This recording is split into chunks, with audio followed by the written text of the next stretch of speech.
Saorú ítach. Míon bheitheh seo caite, flé máire agus síle na leitheanta sire a bhí rompú amach. Bhí siad ag súil go mbeadh saoire den chéad scochacha. Bhí an iríon ag scala nuas orthú agus iad ag súil go marach an dá aimseir, bada leo go deochach an saoire.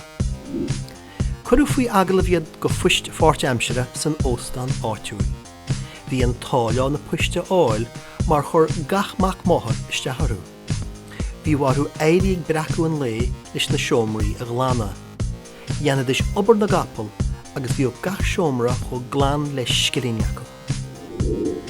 I dús tí lúnasa chuisiad ar leitheanta sire gnidáil. Bhain siad lán a go súil as na chinnta sa bhí le feiceáil. Bhí siad antócaí leis na láithreacha seandálaíochta go mórmór an Colosseum. Bhain siad go leor siopadóireachta agus iad hall agus níra pín rú acu i teach do bhile. Ag deir a bhí lúnasa, déirí le na bhuiir an pelle críomh an chundé uachan, bhí áchas an dán ortha. Bhain siad an gabhar a rósta an ihe sin. An ihe dar gín huisiad chuige Bictorland.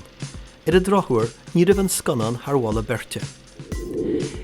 Ag deir an taurí rinne na cailní cinne obair charnachta dhéana. Thug siad lámh chunta do chuman ní Vincent de Paul. Bhí de sig tóirt airí riachtanatha go ghaoine a bhíon omar na hamleise agus bhí an cuman anhuioch dá bhár. Níor bheith ada gur deir an taurí builte leo.